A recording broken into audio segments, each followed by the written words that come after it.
আর আমরা হাজারো কোটি টাকা দুর্নীতি করার পরেও, ধরা পড়ার পরেও বলি না। যারা ঠিক বলেন এরাও ভাগ পাইছে। জোরে কোন? সম্মানিত ভাইয়েরা, কিছুদিন দেখলাম আমাদের পালিয়ে যাওয়া প্রধানমন্ত্রী ব্যাংকের ভিতরে 800 ভরি না কত জন্য স্বর্ণ পাওয়া গেছে। কথা বলেন ঠিক কিনা? এরা হলো দেশ দরদি। সম্মানিত ভাইয়েরা, দেশের পক্ষে কথা বললে আমরা হয়েছিলাম তখন জঙ্গি। কথা বলেন, কথা ঠিক কিনা? আমরা আগামী দিন যে নেতা ভোট দিয়ে নেতা নির্বাচন করব, নিশ্চিত যেন দুর্নীতিবাজ হয়। বুঝেন? এই দুর্নীতি করতে গিয়ে যত দুর্নীতি করবে একটা অংশ আপনার আমার ঘাড়তে আসবে। আর ভোট দিয়ে ভালো নেতা তৈরি করতে পারলে যত ভালো কাজ করবে অরণ্য কি আমার আপনার ঘাড়ে আসবে। কথা বলেন ঠিক কিনা? এখন অপরাধ না করেও বাংলাদেশে সাক্ষীর কোনো অভাব নাই। বন্দুকের নল থেকে আলেম ওলামাদেরকে ফাঁসির মঞ্চে হত্যা করেছে। আজ আমরা প্র্যাকটিক্যালি দেখলাম ডক্টর ইউনূস আশায় এখন বিচার বিভাগ স্বচ্ছ। আমাদের নামেও যে মামলা ছিল কয়েকদিন পূর্বে আমরা গেলাম, খালি উঠার সাথে বলতেছেন 13-14 বছর ধরে, আজ উঠার সাথে বলতেছেন খালাস। ওরাও জানে এরা কোনোদিন বোম মারে নাই।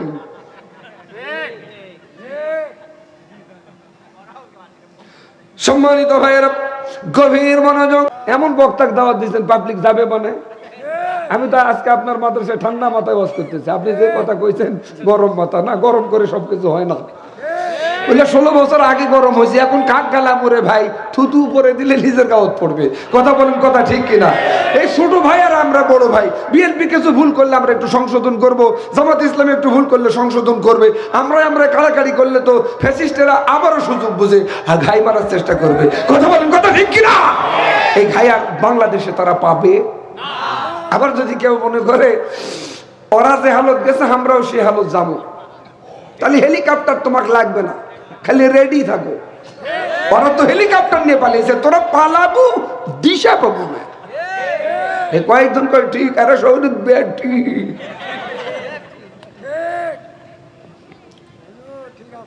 এই জন্য আল্লাহ কোরআনুল কারীমে বলেন, ইয়া আইয়ুহাল্লাযীনা আমানুত্তাকুল্লাহ হাক্কা তুকাতিহি ওয়া লা তামুতুন্না ইল্লা ওয়া আনতুম মুসলিমুন। আবু যারের ফাঁসির মঞ্চ থেকে নেমে দেওয়া হলো, এই অপরাধী যুবকটারে উঠানো হলো। ওমর ডাক দিয়ে বলেন, ও মক্কা মদিনার মানুষ রে, যেই যুবক 1 মাস ছুটি নিয়ে পাপ মুক্ত হয়ে কবরে যাবার জন্য ওমরের আদালতে ফাঁসির মঞ্চ বরণ করার জন্য আসতে পারে, আমি ওমর মনে করি এই মুসলিম যুবক মানুষ হত্যা করতে পারে না গো। সুবহানাল্লাহ বলেন। ছেলে দুটোর বড় ছেলেটা বলেন, আমিরুল মুমিনিন, আমাদেরও তো তাই মনে হয়। ছোটটা বলতেছেন, হুজুর আমাদেরও তো তাই মনে হয় যে এই যুবক 1 মাস পরে আবারও ফাঁসির মঞ্চ বরণ করার জন্য আসতে পারে। আমরা 2 ভাই মনে করি আমার আব্বাকে এই যুবক হত্যা করতে পারে না। অভিযোগ ফিরাই নিলাম, মঞ্চ থেকে নেমে দেন। আমরা একে মায়ের পেটের 2 ভাই, আজ থেকে সেও হবে আমাদের আপন ভাই। এর নাম হলো মুসলমান। এখন 1 মুসলমান আর 1 মুসলমানের পায়ের উপর পা দিয়া গন্ডগোল লাগার চেষ্টা চালায়, এমন মুসলমান মনে হয় আপনাদের জয়পুরহাটত নাই। সম্মানিত ভাইরা আমার, তাহলে আমি একটা ঘটনা আপনাদেরকে বলছিলাম, মানুষ হতে হবে, মনে আছে? ওই ঘটনাটা বলছিলাম এজন্য, মানুষ হতে হবে, মুসলমান হতে হবে, তারপর কবরে যেতে হবে। কবরে যদি যেতেই হয় ঈমান ও আমলি, কবরে যাওয়ার দরকার আছে না নাই? বলেন তো আল্লাহর গোলামেরা, ঘোড়া আওলার বিপদ বাড়লো না কমলো? মহা বিপদ, পালায় পালায় এরপরেও ব্যান্ড করে আমাদের, বোঝেন নাই? পালাচ্ছে পালাচ্ছে ব্যান্ড করে। আল্লাহর কি লীলা, আল্লাহর কি খেলা। ওমাকারু ওমাকারাল্লাহ আল্লাহু খায়রুল মাকিরিন। নিজেরাই ব্যান্ড হলো। কথা বলেন, কথা ঠিক কিনা? সম্মানিত ভাইরা, গভীর মনোযোগ। এই যুবক চিন্তা করতেছেন, আমি যেভাবে হত্যা করলাম, এই হত্যা যদি কেউ দেখতে পায় আমাকেও তো এরকম করে হত্যা করবে।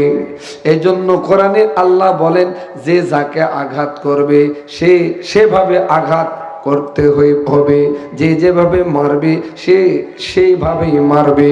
ও কাতাবনা আলাইহিম ফিহা আন্নান নাফসা বিন নাফসি ওয়াল আইনা বিল আইনি ওয়াল উযুনা বিল উযুনি ওয়াস সিন্না বিস সিন্নি ওয়াল জুরুহা কিসাস। কথাকার কেউ যদি কারো চোখত মারে, এদিকে তাকান, চোখত মারে তাহলে চোখ ওইভাবে মারতে হবে। মাথায় আঘাত করে ওইভাবে আঘাত করতে হবে। ভাইরা আমার, এটা হলো কোরআনের কেসাস। সুবহানাল্লাহ বলেন। গভীর মনোযোগ। এই যুবক চিন্তা করে, ডানে বামে সামনে পিছনে তাকায়, কেউ নাই, দেখতে পায় নাই। এই যুবক চিন্তা করতেছে, কেউ যখন দেখে নাই এটাই সুযোগ, পালিয়ে যাই। আমরা হলেও কিন্তু তাই করতাম ভাই, কথা বলেন। কিন্তু এই মুসলিম যুবক চিন্তা করে, দুনিয়ার কেউ যদি না দেখে এই হত্যা করা দেখেছেন কি? আমি মানুষের চোখে ফাঁকি দিতে পারি গো, আমার আল্লাহর চোখে ফাঁকি দেওয়া যাবে? এই যুবক সিদ্ধান্ত চেঞ্জ করলেন, যা আছে কপালে হবে কাল সকালে। নিশ্চিত আমার মনে হয় বাগান মালিকের ছেলে সন্তান আছে। বাগান মালিক প্রতিদিন আসরের পর মাগরিবের পূর্বে বাড়ি যায়। আজ মাগরিব চলে যায়, এসা ধর বাবা বাড়ি আসে না। দুইটা ছেলে চিন্তা করে, নিশ্চিত বাবার কোনো একটা অঘটন ঘটতে পারে। পরামর্শ করে বাগানে এসেছেন। বাগানে এসে দেখেন বাবা লাশ হয়ে পড়ে আছে। বাবার লাশ দেখতে পেয়ে যুবক একজন দাঁড়িয়ে আছে, পাশে পাশে একটা ঘোড়া পড়ে আছে। বড় ছেলেটা ডাক দিয়ে বলেন, যুবক,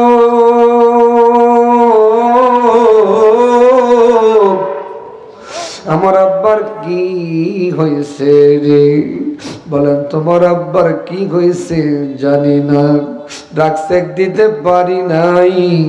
তোমার যদি আব্বা হয়ে যায়, আমি তারে হত্যা করেছি, তোরা বিচারের ব্যবস্থা কর, আমি পাপ মুক্ত হয়ে কবরে যেতে চাই। এর নাম হলো মুসলমান। আর আমরা হাজারো অপরাধ করার পরেও মনে মনে ভাবতেছি আমরা মুসলমান। এত সস্তা মুসলমান নয়।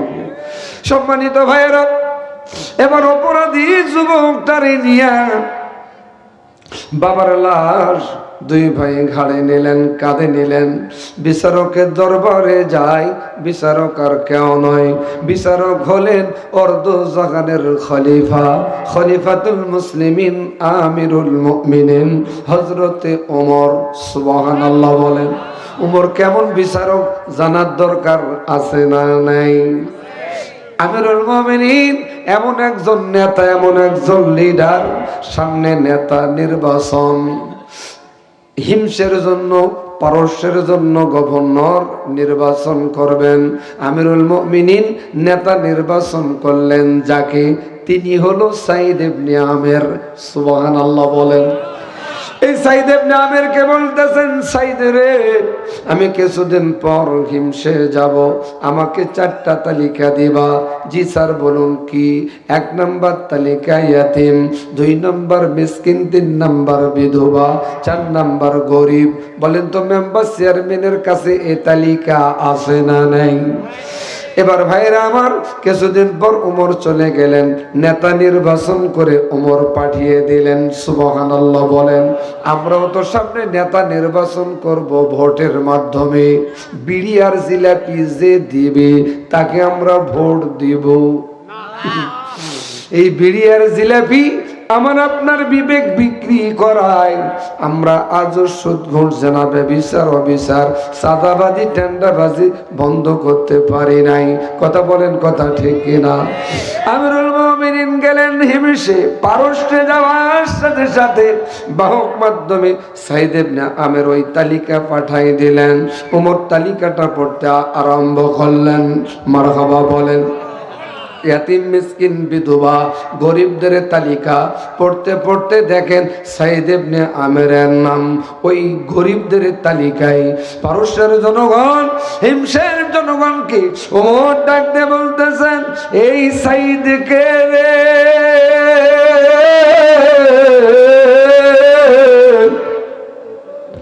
বলেন, আমিরুল মুমিনিন আপনি যাকে নিয়োগ দিয়েছেন নেতা হিসাবে তিনি হলো সাইদ ইবনে আমের। তিনি কি গরিব হয়ে গেছে? জনগণ বলেন, গরিব হয়েছে না ধনী হয়েছে আমরা জানি না। ওগো খলিফাতুল মুসলিমিন, আমাদের নেতার বিরুদ্ধে আমাদের তিনটা অভিযোগ আছে। সুবহানাল্লাহ বলেন। যার কাছে অভিযোগ আর এক নেতার বিষয়ে দিচ্ছেন, বলেন তো তার চাকরি কি থাকবে? আমরা হাজারো অপরাধ করার পরেও আমাদের চাকরি বহাল তবিয়তে থাকে। তার মানে আমরা দুর্নীতিবাজ নিজেরা।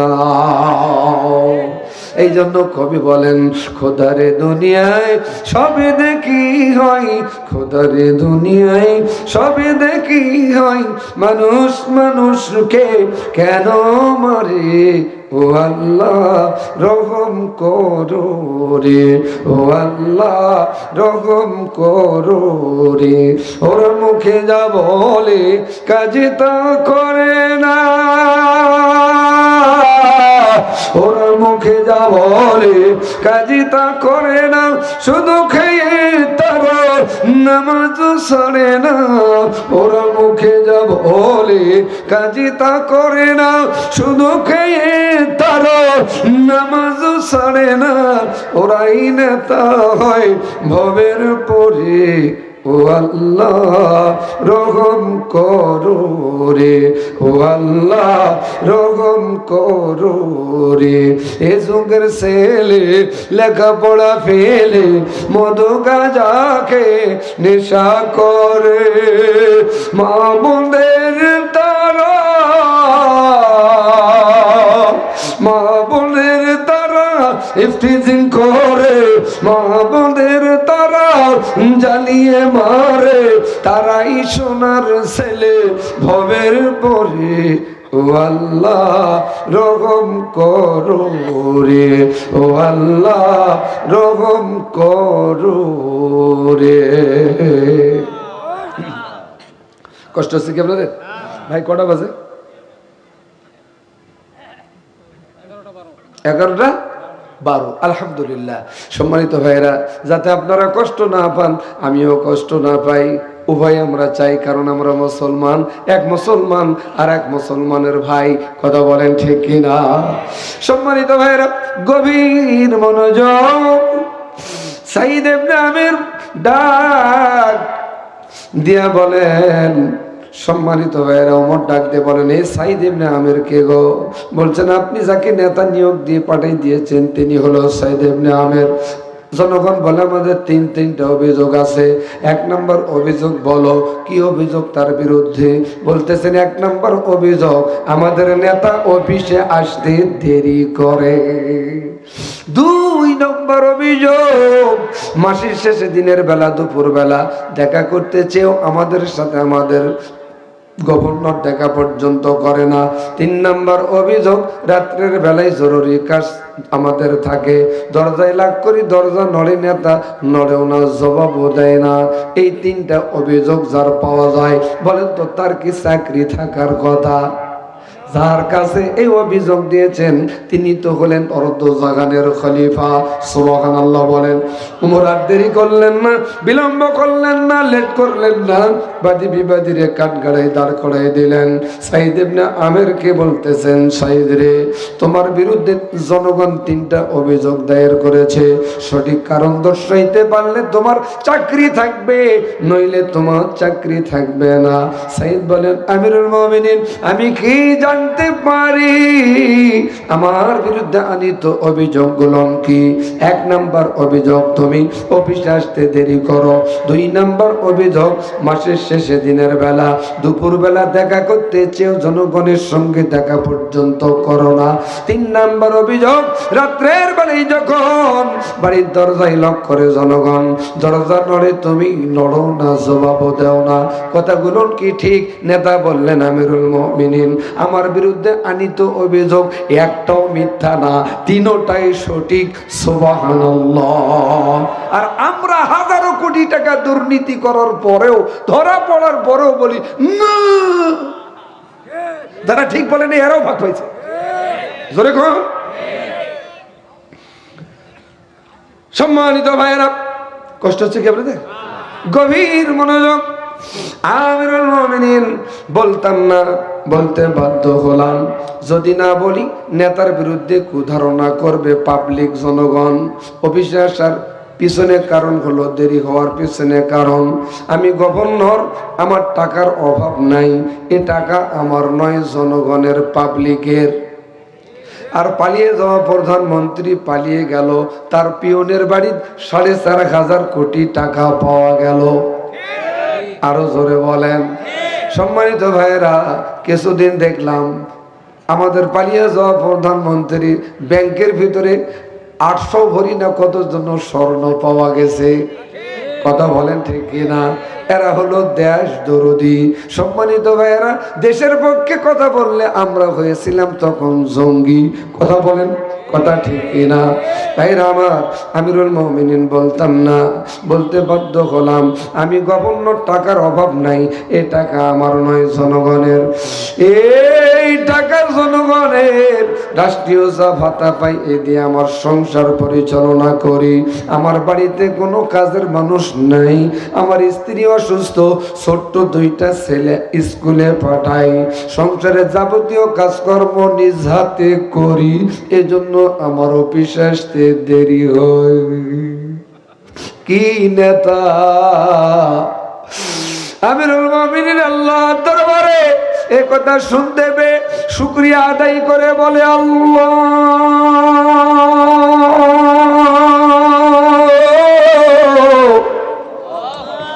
যে নেতা নিয়োগ দিয়েছি এই নেতা দুর্নীতিবাজ নেতা নয়। সুবহানাল্লাহ বলেন।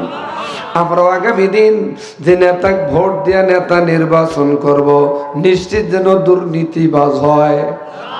বুঝেন? এই দুর্নীতি করতে গিয়ে যত দুর্নীতি করবে একটা অংশ আপনার আমার ঘাড়তে আসবে। আর ভোট দিয়ে ভালো নেতা তৈরি করতে পারলে যত ভালো কাজ করবে অরণ্য নেকি আমার আপনার ঘাড়ে আসবে। কথা বলেন ঠিক কিনা? 2 নম্বর অভিযোগ, আমিরুল মুমিনিন, বলতাম না, বলতে বাধ্য হলাম। দিনের বেলা, দুপুর বেলা, মাসের শেষে আমার সাথে দেখা করবে জনগণ, আমি কথা দিয়েছিলাম। কিন্তু দেখা করতে না পারার পেছনে কারণ হলো আমার গায়ের জামা জব্বা একটা, আমি গভর্নর, আমার টাকার অভাব নাই কিন্তু জামা জব্বা নাই, একটা জামা নিজ হাতে ধৌত করে রোদ্রে শুকাইবার জন্য দিয়া দেই। জনগণ আমাকে এমন সময় এসে ডাক দেয়, বস্ত্রহীন অবস্থায় আমি আমার জনগণের সঙ্গে দেখা করতে পারি না। এখন পাতি নেতার কাপড়ের অভাব নাই। কথা বলেন, কথা ঠিক কিনা? আমিরুল মুমিনিন আল্লাহ দরবারে শুকরিয়া আদায় করে বলেন, আল্লাহ, যে নেতা নিয়োগ দিয়েছি এই নেতা দুর্নীতিবাজ নেতা নয়।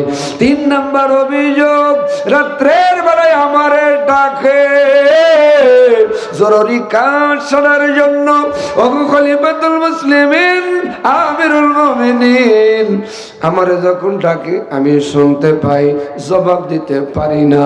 কেন পারো না গো বলো?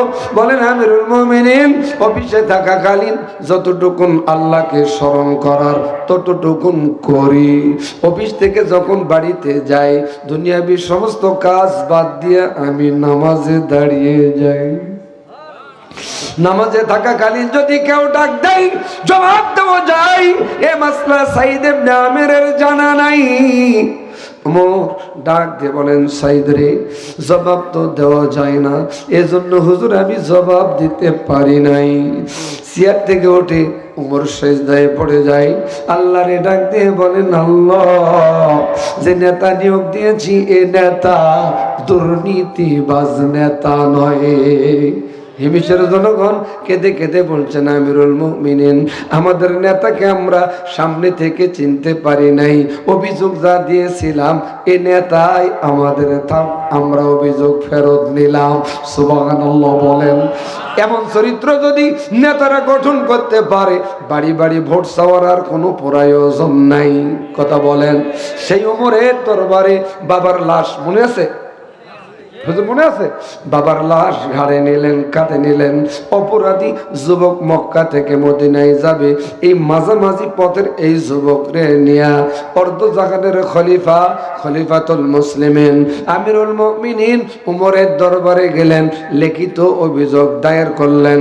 ওগো খলিফাতুল মুসলিমিন, মক্কা থেকে মদিনায় যাওয়ার মাঝপথে বাগানে আমার পিতাকে এই যুবক হত্যা করেছে, এই হত্যার বিচার আমরা চাই। উমর বিলম্ব করলেন না, লেট করলেন না, বাদী ব্যাধিরে কাঠগড়াই দাঁড় করাই দিলেন। জোরে কন্যা সুবহানাল্লাহ। কাঠগড়াই দাঁড় করে দিয়া উমর ডাক দিয়ে বলেন,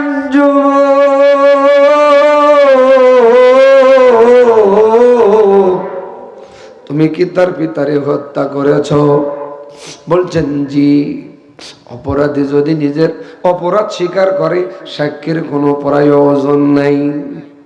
এখন অপরাধ না করেও বাংলাদেশে সাক্ষীর কোনো অভাব নাই।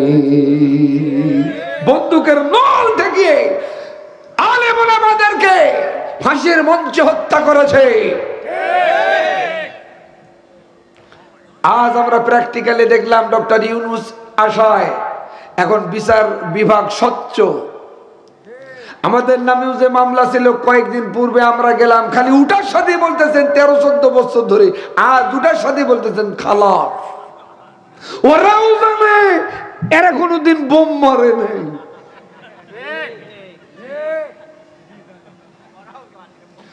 সম্মানিত ভাইয়েরা, গভীর মনোযোগ। এবার অভিযোগ দায়ের করলেন। ওমর ডাক দিয়ে বলতেছেন, হত্যার বিনিময়ে তোমার ফাঁসির মঞ্চে হত্যা করা হবে, তোমার রায় দেওয়া হলো ফাঁসি। বলছেন আমিরুল মুমিনিন, আপনি যে রায় দিয়েছেন এ রায় আমি মেনে নিয়েছি, কারণ পাপ মুক্ত হয়ে এখন আমি কবরে যেতে পারব। এই জন্য আল্লাহ বলেন, হাক্কা তুকাতিহি ওয়ালা তামুতুন্না ইল্লা ওয়া আনতুম মুসলিমুন। ভাই আমি দেখে আসি তারপরে। আরে তা বড় কিসের? আপনি যান, আমার খবর লাগবে না, পাবলিক আছে, আমি আসি তো, যান না। এমন বক্তাকে দাওয়াত দিয়েছেন, পাবলিক যাবে মানে? আমি তো আজকে আপনার মাদ্রাসায় ঠান্ডা মাথায় ওয়াজ করতেছি, আপনি যে কথা কইছেন গরম মাথা না, গরম করে সবকিছু হয় না। বললে 16 বছর আগে গরম হয়েছে, এখন কাক গালাম ওরে ভাই, থুতু উপরে দিলে নিজের গাওয়াত পড়বে। কথা বলেন, কথা ঠিক কিনা?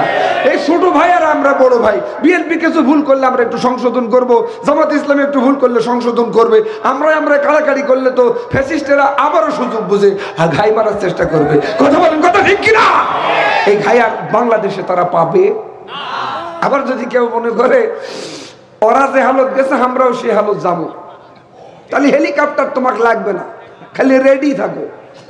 ওরা তো হেলিকপ্টার নিয়ে পালিয়েছে, তোরা পালাবো দিশা পাবো না। কয়েকজন কয় ঠিক, আরে শহীদ ঠিক।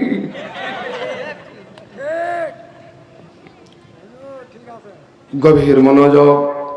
সম্মানিত ভাইরা, আমিরুল মুমিনিন ডাক দিয়ে বলতেছেন, তোমার কিছুক্ষণ পর ফাঁসি হবে, রাষ্ট্রীয়ভাবে তোমাকে আমি একটা স্যাক্রিফাইস করতে চাই। স্যার বলুন কি করতে চান আমার জন্য?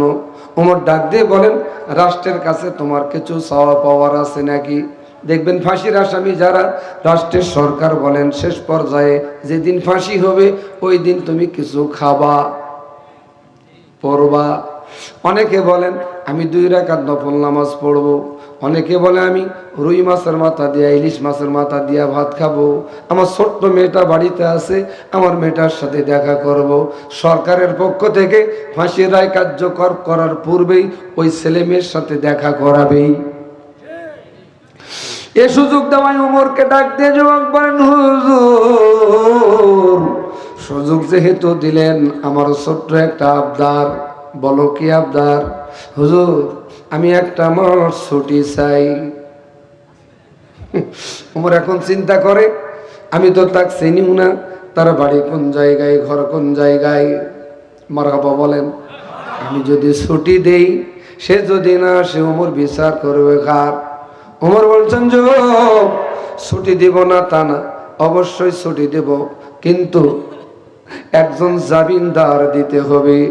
যুবক কেঁদে কেঁদে বলেন, এ মদিনাতে আপনজন বলতে আমার কেউ নাই, আমার মায়ের পেটের ভাইও নাই, আর অপরিচিত মানুষের জিম্মাদারি কেউ নেবেও না। হুজুর ওমর ডাক দিয়ে বলেন, যুবক যদি জিম্মাদার দিতে না পারো তোমার কপালে আর ছুটি জুটলো না। যুবক ডাক দিয়ে কেঁদে কেঁদে বলেন, হুজুর আপনি যে রায় দিয়েছেন এই রায় মেনে আমি পাপ মুক্ত হতে পারবো জানি, ছুটি কেন চাইলাম 1 মাস একবারও কারণ জিজ্ঞাসা করলেন না। ওমর বলছেন, যুবক কি জন্য ছুটি চাও বলো? বলেন, হুজুর আমি এক ইহুদির দোকানে খরচ করতাম বাকিতে, কিছু টাকা পানিওয়ালা আছে, নবীজি বলেছেন ঋণ করে যদি কেউ মারা যায়, বলেন তো পাপ মুক্ত হতে কি সে পারবে? বলেন, হুজুর আমারে ছুটি দেন, ঋণটা পরিশোধ করে আপনার রায় কার্যকর করার জন্য চলে আসব। এজন্য আমি ছুটি চেয়েছিলাম, যেহেতু জিম্মাদার দিতে পারলাম না, এখন নিশ্চিত আমার ফাঁসি, আপনি ফাঁসির মঞ্চের ব্যবস্থা করুন। এ কথা শুনতে পেয়ে নবীর এক সাহাবী মদিনায় দাঁড়িয়ে গেলেন। এ সাহাবী আর কেউ নয়, এ সাহাবী হলো হযরত আবু যর গিফারি। আবু যর গিফারি ডাক দিয়ে বলেন, আমিরুল মুমিনিন, ওগো খলিফাতুল মুসলিমিন, ওই ভাইটারে আমি চিনি না, কি তার পরিচয়, কোথায় তার বাড়ি, কে তার মা, কে তার ভাই, কে তার বাবা? আমি একটা পরিচয়, সে মুসলমান, আমিও মুসলমান, এক মুসলমান আর এক মুসলমানের ভাই। হুজুর আমি ওই ভাইটার জন্য 1 মাসের জন্য জিম্মাদারি নিতে চাই। বলেন তো ওমর যদি এখন জিম্মাদারি পায়, বলেন তো আল্লাহর গোলামেরা যুবকের ছুটি হবে না? হবে না ভাই? ওমর 1 মাসের ছুটি মঞ্জুর করলেন। মাসের 30 মাস শেষের দিনটা হলো শুক্রবার। শুক্রবারের নামাজ আদায় করে শেষের দিনে মসজিদের আঙ্গিনায় বারান্দায় ফাঁসির রায় কার্যকর করা হবে। এদিকে আবু যর গিফারিরে বলা হলো, আবু যর সে যদি না সে নিশ্চিত তোমার ফাঁসি। আবু যর বলতেছেন আমি রেডি। চাচা, ও চাচা করে যাবে? হায় হায়, এই সময় আসে পেশাব, যে ওয়াজ করতেছি পেশাব তো এমনি বন্ধ হওয়ার কথা। সম্মানিত ভাইয়েরা, কষ্ট হলে দোয়া করে দেই, দেব না? গভীর মনোযোগ। এবার আবু যরের মতন চলে গেল বাড়িতে। রাষ্ট্রীয়ভাবে একটা ওই যুবকরে ঘোড়া দিল, আর একটা চাবুক দেওয়া হলো। ঘোড়ার পিঠে ওঠে, চাবুক ছুড়ে মারায়। এই যুবক বাড়ি না গিয়া ইহুদির বাড়ি চলে যায়, দোকানে চলে যায়। সুবহানাল্লাহ সুবহানাল্লাহ। আর আমরা এক দোকানে বাকি হলে ওই দোকানের সামনে দিয়ে আর ঘাটি না, অন্য দোকানত খরচ খরচা করি। পূর্বে দোকানদার বলেন টাকা দে, বলেন টাকা যদি তুলতেই হয় চেয়ারম্যান মেম্বার নিয়ে তুলে নি, মরার পরেও সিটার দেয় না, এমন সিটার আছে না নাই? সম্মানিত ভাইয়েরা, গভীর মনোযোগ। এবার সিদ্ধান্ত নিতেছেন, দোকানদারের কাছে গিয়া বলছেন, দোকানদার ভাইরি তুমি আমার কাছে কেছো, তোমার টাকা দিতে দেরি হওয়ায় কষ্ট পেয়েছো, আমি মনে করি মাফ করে দিও, ক্ষমা করে দিও। এ কথা বলছেন মুসলিম যুবকটা ইহুদির সামনে চোখের পানিগুলো টস টস করে ফেলাচ্ছেন। এবার ইহুদি দোকানদার যুবক ডাক দিয়ে বলতেছেন, যুবক এতদিন দিতে পারো নাই, আজ দিয়েছো কেন চোখে পানি? বলছেন উমরের আদালত থেকে একটা মাসের ছুটি নিয়ে এসেছি, শুধুমাত্র কেবলমাত্র তোমার ঋণ পরিশোধ করার জন্য। যুবক বলেন, ইহুদি দোকানদার যুবক বলেন, কি অপরাধ করেছো? বলেন অপরাধ হলো এক মুরব্বীরা আমি হত্যা করেছি, ওর দুইটা ছেলে উমরের আদালতে মামলা দিয়েছে, আমার রায় হয়েছে ফাঁসি। কথা শুনতে পেয়ে ইহুদি দোকানদার যুবক বলেন, যেই যুবক উমরের আদালত থেকে একটা মাসের ছুটি নিয়ে আমার ঋণ পরিশোধ করার জন্য আসতে পারে গো, এই মুসলিম যুবক মানুষ হত্যা করতে পারে না। এক মুসলমান আর এক মুসলমানের প্রতি এমন দরদ নাই। আগারে 1971 সালে নাকি মোল্লারাই ধর্ষণ করেছে, কথা বলেন কথা ঠিক কিনা? ধর্মীয় অপরাধে অপরাধী বানাইয়া ফাঁসির মঞ্চে তাদের হত্যা পর্যন্ত করেছে। আল্লাহর কি লীলা, ওই ট্রাইব্যুনালে তাদেরও রায় হয়েছে।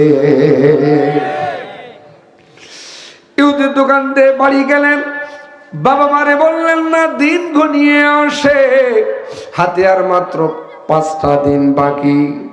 ভাইরা আমার, পরিস্থিতি নেওয়ার দরকার আছে না নাই? সঠিক সময় যদি উমরের আদালতে না যেতে পারে, যিনি জিম্মাদারি নিয়েছেন তার হবে ফাঁসি।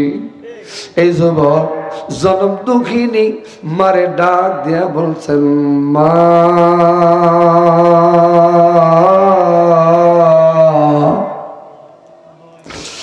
মা বলে ডাক দিয়ে যখন ছেলে ডাকে, মা ডাক দিয়ে বলেন, বাবারে তোর কি হয়েছে, এমন করে ডাকছিস কেন? ও মা বিদায় দাও, দেখা হবে ঘাসরে। মা বলেন, তোমার ভাষা আমি বুঝি নাই, বলো কি হয়েছে রে? মা, উমরের আদালতে আমার মামলা রায় হয়েছে ফাঁসি। কি অপরাধ করেছো? বলেন, মা মদিনায় যাওয়ার পথে বাগানে মাঝামাঝি পথে এক মুরব্বীর আমি হত্যা করেছি। বাবা, যখন হত্যা করেছো পালিয়ে আসতে পারো নাই রে? ছেলে বলেন, মা কেউ দুনিয়ারে দেখে নাই, কিন্তু আমার আল্লাহ দেখেছে। মা, মানুষের চোখে আমি ফাঁকি দিতে পারি, কিন্তু আমার আল্লাহর চোখে ফাঁকি কেমনে দিয়া পার হব গো মা? মুসলমান কারে বলে? আমরা বলে ফাঁকি দিয়া পার হয়ে যেতাম, কথা বলেন ঠিক কিনা? সম্মানিত ভাইয়েরা, এবার সিদ্ধান্ত নিতেছেন, মা ও মা বিদায় দাও, দেখা হবে হাসরে। মা তো বিদায় দিতে চান না। বাবারে ডাক দিয়া বলেন, আব্বা হাড় ভাঙ্গা পরিশ্রম করে মানুষ করেছ, মনে ব্যথা দিয়ে থাকলে, কষ্ট দিয়ে থাকলে মাফ করে দিও, ক্ষমা করে দিও। বাবা ছেলেরে বিদায় দিতে চায় না। মার বাপরে কাছে ডেকে নিয়ে বুকের সাথে জড়িয়ে ধরে ছেলেটা বলেন, মা ও আমার বাবা, সঠিক সময় যদি যেতে না পারি, আমার জন্য এক ভাই জিম্মাদারি নিয়েছিল, তার হবে ফাঁসি। সম্মানিত ভাইয়েরা, গভীর মনোযোগ। মা বাবার কাছ থেকে বিদায় নিয়ে ঘোড়ার পিঠে উঠলেন। শুক্রবার চলে এসেছেন। ওমর বাহককে বললেন, যাও আবু যারের কানে কানে গিয়া বলো মদিনার মসজিদে যেন নামাজ আদায় করে আবু যার। সুবহানাল্লাহ বলেন। এই ঘটনাটা বলতাম না, যেহেতু আবু যার ভাইয়ের মাহফিল। খুশি না আপনারা? আবু যার বলতেছেন রেডি। সুবহানাল্লাহ বলবেন না? সম্মানিত ভাইয়েরা, গভীর মনোযোগ। এবার নামাজের জন্য আসলেন। নামাজ শেষ হয়ে গেল। ইতিমধ্যে এ পর্যন্ত ওই যুবক, হত্যাকারী যুবক, অপরাধী যুবক আসে নাই। ওই দুই ছেলে মিষ্টি নিয়ে বসে আছে। বাবার রায় কার্যকর করা হবে, মিষ্টি খাওয়ানো হবে। এবার দেখা যায় নামাজ শেষ করে ফাঁসের মঞ্চ তৈরি করায়। মারহাবা বলেন। যখন আসে না অপরাধী, জল্লাদ রে আবু যার বললেন, জল্লাদ রে বললেন ওমর, ও জল্লাদ দেরি করো না, আবু যার গিফারি রে হাতে হ্যান্ডকাপ লাগাও, ফাঁসির মঞ্চে ওঠাও। এবার হাতে হ্যান্ডকাপ লাগালো। একটা পায়ের ধাপ দিয়ে সিঁড়িতে উঠবে, পিছনের দিক দিয়া অপরাধী চলে আসলো 3 হাত পিছনে। এবার জল্লাদ কেঁদে কেঁদে বলেন, আল্লাহ, আবু যার তো কোনো অপরাধ করে নাই, তোমাকে আর তোমার নবীকে ভালোবাসার কারণে সংসার পর্যন্ত জীবনে করতে পারে নাই। এই আবু যাররে আমি নিরপরাধ আবু যাররে কেমনে ফাঁসি দিয়া মারবো? ওমর বলতেছেন, জিম্মাদারি যেহেতু নিয়েছে, এখনো অপরাধী আসি নাই, ফাঁসের মঞ্চে ওঠাও। ফাঁসের মঞ্চে মন চাই না উঠাইতে, কিন্তু না উঠাইলেও তো না। উঠালো, হাত বাঁধলো, পা দুটো বেঁধে ফেললো, গলায় রশি পরাই দিল। মিনিট আর 5 বাকি। এই 5 মিনিটের পরে আবু যারের হবে ফাঁসি। মক্কা মদিনার মানুষ এ ঘটনা শুনতে পেয়ে চোখের পানি আর ধরে রাখতে পারে না রে। কি অপরাধ আবু যারের? একটা অপরাধ জিম্মাদারি নেবার অপরাধ। আজও ইসলামী নেতৃবৃন্দদের কি অপরাধ? কোরআনের আন্দোলন করা। কথা বলেন, কথা ঠিক কিনা? সম্মানিত ভাইরা, এবার আরো 1 মিনিট চলে যায়, থাকে 3 মিনিট। উমরের কানে কে যেন বারবার দোলা দেয়, ওগো খলিফাতুল মুসলিমিন, আমিরুল মুমিনিন, পিছনের দিকে তাকান। কে যেন ঘোড়া দাবড়াই দাবড়াই, ধুলি বালি উড়াই উড়াই তোমার দরবারে আসে গো। পিছনের দিকে তাকাই দেখেন আর কেউ নয়, 1 মাস পূর্বে যে যুবক ছুটি নিয়ে গেছিলেন ওই যুবক। বলেন তো এখন কি আবু যারের আর ফাঁসি হবে? যুবক আসলেন, ঘোড়ার পিঠ থেকে নামলেন, সালাম দিয়া বলেন, ইয়া আমিরুল মুমিনিন, আমার বেয়াদবি আপনি মাফ করে দিবেন, ক্ষমা করে দিবেন। একটানা ঘোড়া দাবড়ায় আসাতে মাঝপথে অসুস্থ হয়ে পড়ায়, নির্দিষ্ট সময় আসতে না পারায় আমি আন্তরিকভাবে দুঃখিত। ওইতে দেখা যায় আমার ভাই আবু যার, যিনি আমারে চেনে না, আমার বাড়ি কোন জায়গায়, ঘর কোন জায়গায়, আমার জিম্মাদারি নিল। ওই ভাই আবু যাররে ফাঁসির মঞ্চ থেকে নেমে দেন, আমি পাপ মুক্ত হয়ে কবরে যাবার জন্য চলে এসেছি গো। এই জন্য আল্লাহ কোরআনুল কারিমে বলেন, ইয়া আইয়ুহাল্লাযীনা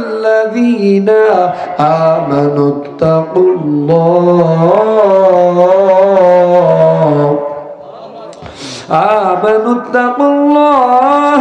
হাক্কা তুকাতিহি ওয়া লা তামুতুন্না ইল্লা ওয়া আনতুম মুসলিমুন। আবু যারের ফাঁসির মঞ্চ থেকে নেমে দেওয়া হলো, এই অপরাধী যুবকটারে উঠানো হলো। ওমর ডাক দিয়ে বলেন, ও মক্কা মদিনার মানুষ রে, যেই যুবক 1 মাস ছুটি নিয়ে পাপ মুক্ত হয়ে কবরে যাবার জন্য ওমরের আদালতে ফাঁসির মঞ্চ বরণ করার জন্য আসতে পারে, আমি ওমর মনে করি এই মুসলিম যুবক মানুষ হত্যা করতে পারে না গো। সুবহানাল্লাহ বলেন। ছেলে দুটোর বড় ছেলেটা বলেন আমিরুল মুমিনিন, আমাদেরও তো তাই মনে হয়। ছোটটা বলতেছেন হুজুর, আমাদেরও তো তাই মনে হয় যে এই যুবক 1 মাস পরে আবারও ফাঁসির মঞ্চ বরণ করার জন্য আসতে পারে। আমরা দুই ভাই মনে করি আমার আব্বাকে এই যুবক হত্যা করতে পারে না। অভিযোগ ফিরাই নিলাম, মঞ্চ থেকে নেমে দেন। আমরা একে মায়ের পেটের দুই ভাই, আজ থেকে সেও হবে আমাদের আপন ভাই। এর নাম হলো মুসলমান। এখন এক মুসলমান আর এক মুসলমানের পায়ের উপর পা দিয়ে গন্ডগোল লাগার চেষ্টা চালায়, এমন মুসলমান মনে হয় আপনাদের জয়পুরহাটত নাই। সম্মানিত ভাইরা আমার, তাহলে আমি একটা ঘটনা আপনাদেরকে বলছিলাম, মানুষ হতে হবে, মনে আছে? ওই ঘটনাটা বলছিলাম এজন্য, মানুষ হতে হবে, মুসলমান হতে হবে, তারপর কবরে যেতে হবে। কবরে যদি যেতেই হয় ঈমান ও আমল নিয়ে কবরে যাওয়ার দরকার আছে না নাই? আল্লাহ পাক আমাদের সবাইকে ঈমান ও আমল নিয়ে কবরে যাবার তৌফিক দান করুন। সকলে বলুন আমিন। প্রায় 12টার কাছাকাছি না ভাই? 40 বাজে। আমি আপনাদের কাছে ওই ঘটনাটা বলার আগে শুনবেন তো? কারা কারা শুনবেন একটু হাত তোলেন তো। লিল্লাহি তাকবীর। আমি মুসাফির, আমি রাজশাহী থেকে আবার দিনাজপুর থেকে এখানে আসছি। মুসাফির মানুষ দোয়া করলে কবুল হয়। আল্লাহ এই ভাইদেরকে জান্নাত হিসেবে কবুল করুক, জীবনের গুনাহ খাতা মাফ করুক। সকলে বলেন আমিন। সম্মানিত ভাইয়েরা, এই মাদ্রাসার 14 জন কোরআনের হাফেজ, আলহামদুলিল্লাহ বুকটা আমার ভরে গেছে। আপনাদের ভরে নেই? কোরআন হেফাজত করবেন কে? আল্লাহ। আরো জোরে বলেন। দুনিয়ার সমস্ত কোরআনগুলোকে জ্বালিয়ে দিবে, পুড়িয়ে দিবে, দিতে পারে, কিন্তু এই হাফেজরা যদি থাকে আবারও কোরআন লেখা সম্ভব, ঠিক না? সম্মানিত ভাইরা, এই হাফেজে কোরআনের মাথায় সম্মানী পাগড়ি প্রদান উপলক্ষে আজকের এই মাহফিল, তাদের সম্মানার্থে আমি আপনাদের কাছ থেকে 2টা করে 1000 টাকা, 14 দোকানে 28, কোন ভাই আছেন? 2টা 1000 টাকা দিবেন।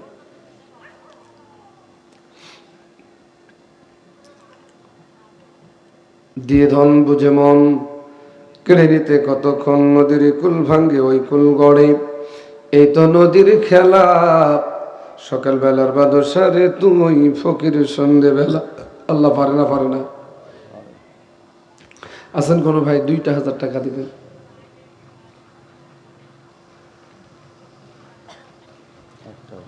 দেন ভাই।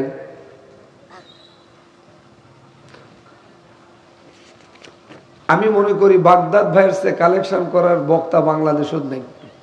আর আমি টাকা চাইলে আমার মানুষ দেয়ও না, বাস্তব কথা বলছি। তার প্র্যাকটিক্যাল প্রমাণ এই 2 জন সভাপতি প্রধান অতিথি আছে, আপনারা দেখেন কতক্ষণ ধরে চাচ্ছি। একটা মানুষ বললেন না হুজুর আমি 2000 দেবো। আরে নগদ না পারেন বাকি দেন। আরে একটা কথা বলি, দেন দেন না দেন তাও লেখে দেন, তাও দেন। ইজ্জতটা বাঁচুক, ইজ্জতের তো একটা ব্যাপার আছে না। আপনার 2000 টাকা দিয়েছি শহীদুল ভাই, নারায়ে তাকবীর।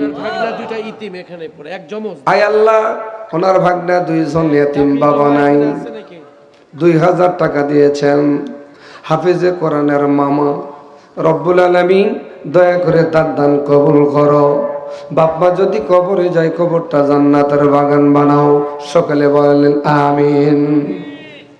দানকারীর ওই মাতা পিতা আল্লাহ সুখে রাখুন কবরে, নূরের টুপি মাথায় দিয়া আল্লাহ উঠাই রোজ হাসরে। সেদিন আমি এক মাহফিলে বলে ফেললাম, ভাই আমাকে কেন দাওয়াত দিছেন? আপনারা বাগদাদ ভাইকে দিবেন। বাস্তব কথা বলছে, মিথ্যা কথা বলিনি। কারণ ওনার যে ধৈর্য আল্লাহ দিছে। টাকা দিবেন না, আপনার বাপ দিবে। আলহামদুলিল্লাহ বলেন। মুখে বলছি তা না, ওনার এই বিষয়টা খুবই ভালো। আলহামদুলিল্লাহ। উনি কি ওনার জন্য চাচ্ছেন না, আল্লাহর ঘরের জন্য, আল্লাহর নবীর ঘরের জন্য চাচ্ছেন। দেন। মা বোনেরা আছে না কিছু? মা বোনেরা আপনারা 4টা আমল করবেন। 1 নম্বর আমল 5 ওয়াক্ত নামাজ। সুবহানাল্লাহ। মহিলারা পড়বে, পুরুষেরা না পড়লেও চলবে।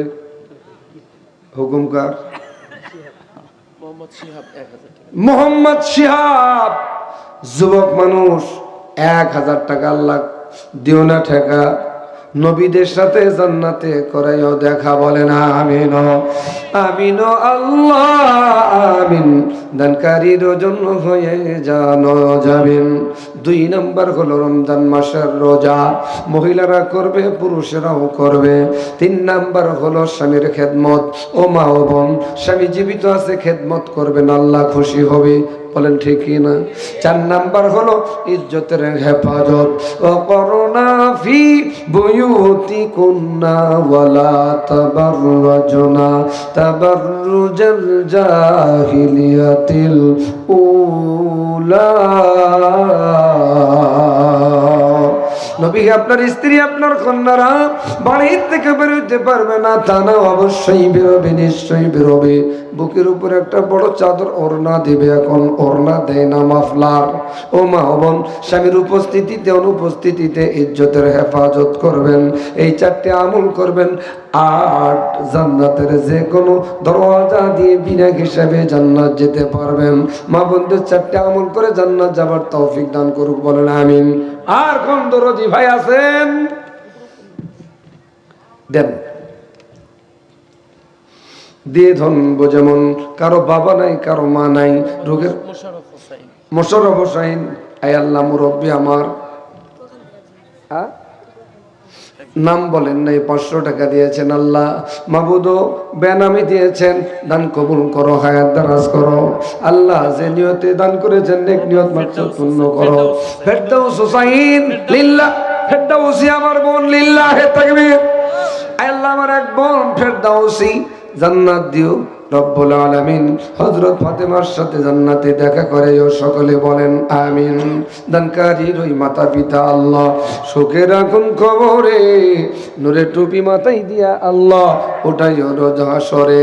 ভাইজান আমার, অতিথি মানুষ কিন্তু নিচে বসে আজকের আলোচনা শুনেছেন, খুব ভালো লাগলো। ভাই এই দোয়াটাই তো হয় নাই, আগে করে নেই। 1000 টাকা দিয়েছেন। সম্মানিত অতিথি ভাইয়ের দান কবুল করো। বাপ মা কবরে গেলে কবরটা জান্নাতের বাগান বানাও, জীবিত থাকলে খেদমত করে জান্নাত নেবার তৌফিক দান করে দাও, বলেন আমিন। ফরিদা ইয়াসমিন আমার এক বোন, মা বাবা রুহের মাগফিরাতের উদ্দেশ্যে সন্তান যদি দোয়া করে সে দোয়া কবুল হয়ে যায়, বলেন না সুবহানাল্লাহ। শিখানো পদ্ধতি আমার আল্লাহ শিখাই দিলেন, দোয়াটা আমার সাথে বলেন, রব্বির রহমহুমা কামা রব্বায়ানি সগীরা, রব্বির রহমহুমা কামা রব্বায়ানি সগীরা। আমার এক ফরিদা বোন, ফরিদা পারবি না, আল্লাহ বাপমা রুহের মাগফিরাতের উদ্দেশ্যে 1000 টাকা দান করেছেন। আল্লাহ দান কবুল করো, মা বাবার খবরটা জান্নাতের বাগান বানাও। আল্লাহ আমার বোনকে আসিয়ার সাথে জান্নাত নসিব করায়ো, আমিন আমিন আল্লাহ আমিন। দানকারীর জন্য হয়ে জানো যাবেন। অনেকের বাবা নাই, অনেকের মা নাই, চাতক পাখির মতন কবরে চেয়ে আছে। আমার ছেলে আজকে মাহফিলে জান্নাতের বাগানে গেছে, আমার রুহের মাগফিরাতের উদ্দেশ্যে মাদ্রাসায় দান করবে। এই সব বলেন তো কবরে যাবে না? যাবে না? দেন।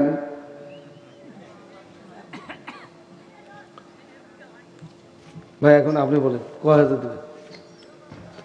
বলেন বলেন তো। আরে তা তো দিবে, আমি একটা মুসাফির মানুষ, আমি না শুনবো না। 30,000 টাকা দিয়ে দেবো। ভাই কি নাম? আলহাজ শহীদুল ইসলাম শামীম ভাই, উনি 30,000 দিবেন। আরো জোরে কন, আরো জোরে। আপনারা খুশি না বেজার? উনি বুদ্ধি করে আসছে, কোরআন 30 পারা, আমি 30-এর সুপারিশ নিয়ে জান্নাত যেতে চাই। আমরা দোয়া করি ভাইকে আল্লাহ যেন 30 পারার সব আমল নামায় দিয়ে সুপারিশ নিয়ে জান্নাতে যাবার তৌফিক দান করে, আমিন। একটু মুক্তাসার দোয়া করে দিই, আল্লাহুম্মা আমিন। শহীদুল ইসলাম ভাই, শামীম ভাই বলে সবাই চিনি। আল্লাহ 30,000 টাকা দান করলেন আজকের মাহফিলের অতিথি। রব্বুল আলামিন, জান্নাতের অতিথি তো কেউ হতে সহজে পারে না। মাবুদ, তোমার ঘরের মেহমান, কাবার মেহমান, আমার ডান পাশে বসা, আয় আল্লাহ মোহব্বত করে দিনকে, ইসলামকে, দিনী প্রতিষ্ঠানকে ভালোবেসে 30,000 টাকা ডিক্লারেশন দিলেন। আল্লাহ তার দান কবুল করো, তার শরীরটা ভালো রাখো, সুস্থ রাখো, তার হায়াতে বারাকা দান করো, পরিবারের সকল সদস্যকে ইসলামের জন্য কবুল করো। বলেন আমিন আমিন আল্লাহ আমিন। দানকারীর জন্য হয়ে যাবেন। এখন বলেন, আমার বাম পাশে হুজুর আছে, মোহতামিম হুজুর, ওনার সাথে বেয়াদবি করার তো আমার ক্ষমতা নেই, আছে? তারপরে উনিও না দেয়া যাবে না, তার মানে আলেম ওলামারা শুধু খায় না, খিলায়ও। আমাদের একটা বদ অভ্যাস, খায় দেয় খিলায় না, তার নাম হলো মাওলানা। এরকম একটা কথা আছে। হুজুর দেন, লিল্লাহে তাকবীর। আজকের মাহফিলের সম্মানিত সভাপতি আলহাজ হযরত মাওলানা মুহাম্মদ রফিকুল ইসলাম, আল্লাহর বন্ধু, কাবা শরীফের মেহমান, সুবহানাল্লাহ বলেন। আয় আল্লাহ, যার নেতৃত্বে আমার পূর্বের বক্তা সহ আমি আলোচনা করার সুযোগ পেলাম, আল্লাহ কলিজা ভরা দোয়া করি, তিনি 10,000 টাকার ঘোষণা দিলেন। আল্লাহ দান কবুল করো, হায়াতে বারাকা দান করো, আশারে মুবাশশারার 10 জন জান্নাতের সার্টিফিকেটদারির সাথে জান্নাত নসিব করো। বলেন আমিন আমিন আল্লাহ আমিন। দানকারীর জন্য হয়ে যাবেন। এখানে কিছু অতিথি আছে, ওরা কি আসছিল ভাই? টাকা দিছে? জি, টাকা না দিলে অতিথি রাখবেন না। হাসলেন কে? টাকা দিলে অতিথি, না হলে নাই। ফাজলে আমি কথা কয় না, তাহলে এগুলোর নাম বলার দরকার নেই। ঠিক আছে, না থুকি নেন। আচ্ছা ভাইরা, এটা গ্রামের নাম কি? ভাতকুটা। ভাতকুটা, যাই হোক, ভাতকুটা কোঠা, যাই হোক, আল্লাহ কবুল করুন। সম্মানিত ভাইরা, এই ভাতকুটা বাদ দিয়ে যারা বাইর থেকে আসছেন, একটু হাত তোলেন তো। বাইর থেকে আপনাকে তুলবেন লাগবে না, আপনি দিচ্ছেন, তোলেন তোলেন না। আমি বাগদাদ ভাইকে বুঝাইতে চাচ্ছি, আপনার গ্রামের লোক কোথায়? এরাই নেই, এরা বাড়ির থেকে সব নিবে।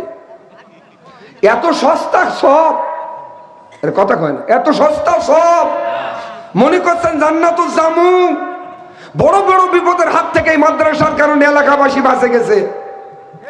এই কয়েকদিন আগে যে ভূমিকম্প হলো, এটা হওয়া উচিত ছিল এই এলাকায়। কথা বলেন ঠিক কিনা?